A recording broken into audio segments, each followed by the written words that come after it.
All right, sir. Let me ask you one simple question. Do you, Ambassador Zorin, deny that the USSR has placed and is placing medium and intermediate range missiles and sights in Cuba? Yes or no? Don't wait for the translation, yes or no?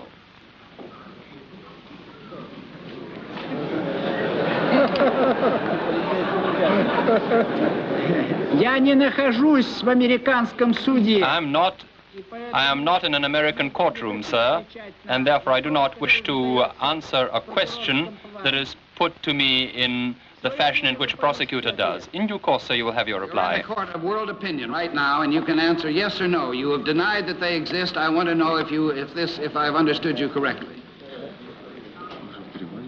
As the Soviet ambassador prevaricated, the U-2 photographs were brought into the meeting for the world to see. With work continuing on the missile sites in Cuba, the buildup of US invasion forces in Florida increased. The Americans prepared for conventional combat. They were unaware that the Soviet forces were equipped with short-range tactical missiles tipped with atomic warheads, ready to annihilate any invader. If they'd started an invasion using the Marines or the airborne forces, the losses would have been enormous. We would have fought to the last soldier, the last bullet. There was nowhere to retreat to. On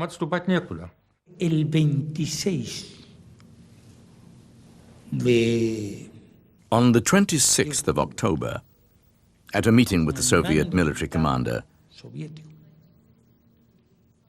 I was informed about the state of the missiles.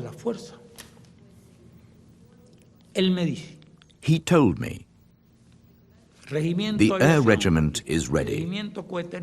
The surface-to-air missiles are ready. The tactical nuclear missile unit is ready.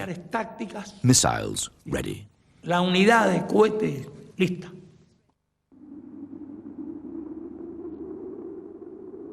On October the 26th, with tension increasing, Kennedy received a telegram from Khrushchev. The most important paragraph in it is, Mr. President, Mr. Kennedy, you and I are like two men pulling on a rope with a knot in the middle. The harder we pull, the tighter the knot until it will have to be cut with a sword. Why don't we both let up the pressure and maybe we can untie the knot? Khrushchev went on to offer that if the United States declared that they wouldn't invade Cuba, the necessity of the presence of our military specialists in Cuba will disappear. At last, it looked as if cooler heads were prevailing. The next morning, everything changed. Khrushchev tried to push for a better deal. He demanded a trade, his missiles in Cuba for US missiles in Turkey. Khrushchev thought that if the withdrawal from Turkey could be incorporated in a general agreement between the two sides, that would look very good for the Soviet Union. Much even better than a simple decision by the United States not to attack Cuba. President Kennedy was prepared to take the American missiles out of Turkey. But they were part of America's contribution to NATO, and he could offer Khrushchev no promises. As Kennedy considered the options, he received news that the crisis had escalated again. In continued American reconnaissance, a U-2 spy plane overflew a Soviet anti-aircraft site in the east of Cuba. This time, the Soviet commander gave the order to launch a surface-to-air missile against it.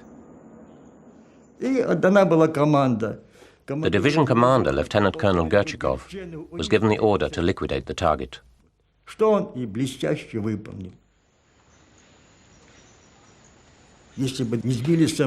If we hadn't shot down the plane which had photographed all of our bases, it would have enabled the enemy to destroy us.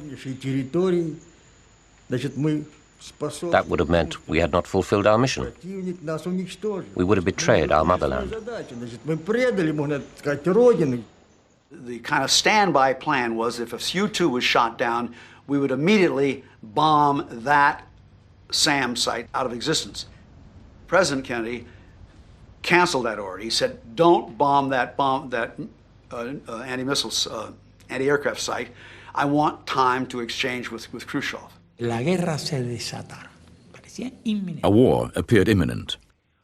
A first strike might take place at any time. I said to myself, if Cuba is in such an unfortunate war, we will disappear from the map. Castro sent a message to Khrushchev. He said a US attack was just hours away, and once launched, the Soviet Union should retaliate immediately with an annihilating strike. In Washington, Kennedy was still trying to avoid a world war. Bobby Kennedy had this brilliant idea. He said, let's pick out of the Khrushchev cable the things we like and pretend that the rest isn't there. Jack Kennedy and Bobby Kennedy crafted this answer to Khrushchev that did just that. It ignored the shoot down of the U-2. It ignored the broadcast from Moscow that was very hawkish, et cetera, et cetera, et cetera. And just, we said, we understand what you are proposing, and then we listed the things we liked. There was little confidence that this ploy would work. Plans for the invasion continued. The tension on Saturday night was extraordinary because it was going to be the meeting where we were going to decide what time the next day we were going to invade Cuba, or was it going to be later, where were we going to be bombing those areas. And Kennedy started the meeting by saying, listen, all of you have not been home for at least 6-7 days. I want all of you to go home tonight, come back tomorrow morning, Sunday morning, and we'll make the decision Sunday morning. They left the White House fearful that America could soon be engulfed in a nuclear war, a war that once started might be impossible to stop. It was a perfectly beautiful night, as fall nights are in Washington. I walked out of the President's Oval Office, and as I walked out, I thought I might never live to see another Saturday night. Kennedy sent his brother to another meeting with the Soviet ambassador.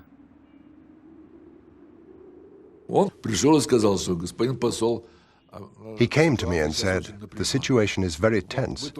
Your missiles have just shot down our plane. Our generals demand that we fight back. If we start bombing, you will start to fight back. What can we do? I said, what about Turkey? He thought for a while and said, you know, if that's the only condition which prevents us from striking a deal, then I'm authorized by the President to say that we agree to it. We could not take them out under threat. We could not take them out unilaterally because they were NATO bases. But he had our assurance that they would be gone, provided it was not done on a quid pro quo basis, and therefore the Russians could not talk about it. And that was, I would say, the last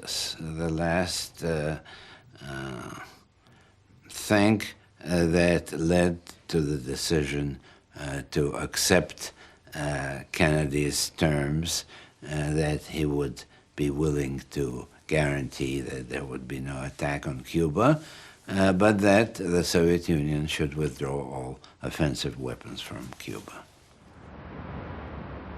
Khrushchev, fearing that this might be the last chance to escape war, rushed a message accepting Kennedy's terms to Radio Moscow. It was broadcast to the world.